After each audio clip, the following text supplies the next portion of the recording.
Hello everybody, welcome to Unlocking the Soul with Rob Cimperman. This is going to be my second batch of channeling readings that I've been doing. Please see my previous video for an introduction to my channeling. I'm going to have a diverse set of readings this week, starting off with September 1st on feeling energy.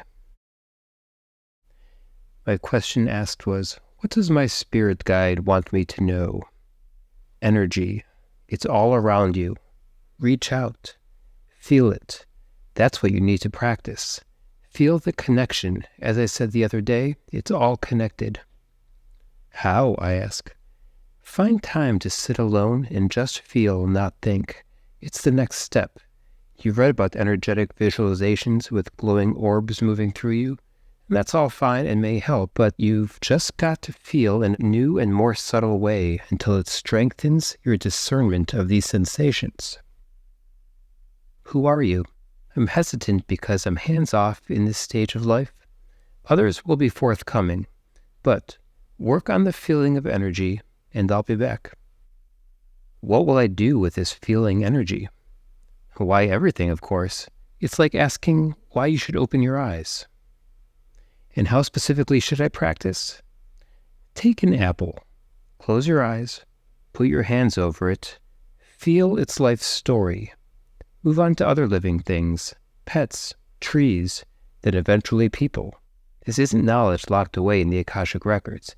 This is what all living things wear on their sleeves if we open our eyes. And note that I did some exercises with an apple, and I wrote down lots of thoughts about the apple's life from a seed, germination, growing fruit, shedding that fruit. It was pretty interesting. Next on September 3rd, on souls entering bodies. I am all that is, but so are you. We are always here. Do you have a question for us? My question was, what is something that nobody knows yet? Well, that's a good question. Nobody knows a lot of things, such as the timing or exact nature of future events, but I think you're more interested in facts. Well, no human knows the actual way that a baby learns its personality. It's very complicated. We have revealed how it's a knitting of a soul to a brain, but that's just the way the door is opened. Then the chosen soul basically flushes a surge of energy through the open channel in bursts, then gives the time to be absorbed as the brain continues to grow and absorb it into the additional neurons. This happens many times, and it's not unlike how your own higher self can give an injection of soul energy to buffet your resilience later in life to face a new challenge that you felt unequipped for. Understand? Yes. Next, on September 3rd, this was the end of Labor Day weekend, and so I asked the question, tell me how to think about work. That's multifaceted, of course. Work traditionally serves as a way to provide necessities to tribes of humans, but also a way to ensure people are social, interdependent, and have lives of rich interactions to help their souls develop. That's really still the case, but it also now, and by now I mean the last couple thousand years, has become more of a way to create abundance that allows people to focus on non-critical duties that advance the arts, entertainment, and spiritual understanding, in addition to richer social and family lives. Productivity boosts from technology have pushed the frontier of what's possible, but its recent speed of advancement means society has to struggle to keep up. But many in every era face the same questions. What should I do? What do I enjoy that is needed versus what I excel at? And when should I stop to make a change or to retire, considering the reactions of my family, my tribe, and my employer? You wouldn't believe how often a soul's life plan involves a steadily increasing work-related pressure and seeing when the individual gets up the courage to make a change for their family, health, or happiness. It's not as common as a classic love story, but a close second. But if you're wondering if people need to work, if they feel obligated to perform a certain job, the answer is no. That's just a choice, like any other. and realizing that they have freedom is more important than what they do, if anything. Nobody should consider a job that is not interesting and enjoyable as a long-term prospect.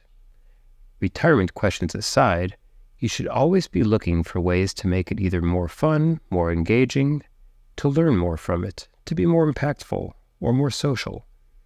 Like yesterday, you initiated a lunch that ended up with a good conversation with 5 people in a very high-frequency exchange, and you interacted with your clients effectively by putting your quote-unquote self forward, taking risks to get things done. That was a good day. Other days, you let work languish, but are still thinking about creative endeavors at the same time. That's how most of this world's creative endeavors are hatched, so that's all good too. Other times, people are doing rote tasks like assembly work or data entry, and they get in a zone focus, and that's all good too. The theme here, it's all good. The only toxic situation is when you're working to harm others, or you belittle others, or work for or with others who do those things. But that's an opportunity for you to stand up for people, stand up to people, and take a risk, making a brave change. All good too. Next, on September 5th, I asked what Sanat Kumara, the Earth Logos that I've heard about, would want to share with me. Hello, and good morning. I am the one called Sanat Kumara. The Earth is a very special home, but I also deal with the details of humanity that tie to the physical world. We are in a hosting relationship, where you are entwined with me during your time in the physical, and I allow all embodiment of the energy of humanity for a period of time. Our energies are one. Lately, this relationship has become strained, and like any strained relationship, it must change or end if a healthy balance cannot be restored. How is your health, I ask? My life force is strong. It's teeming with life and always in a state of growth and change as my internal forces push and pull and explode and crack and shake. But the life is unstable, and the air and water are being poisoned against my life. So you would call that sick, for while life is only one aspect, it's my particular calling in the universe, so change is needed. But fertility is falling, disease of an epidemic nature is increasing, technology is advancing at a rapid pace, all of which will move humans toward equilibrium. The souls being disinvited are being offered alternative worlds, as I need to slow down and rebuild. Then I also channeled some deceased relatives, which I will not include here, but that was an interesting conversation as well. And that's all I have for today. So hopefully something here resonates with you. And again, I encourage you all to practice your channeling as well and share with me any experiences you have. So thank you, my friends, and like and subscribe to show your support. Share this video with anyone who could benefit and see my other videos on unlocking the soul.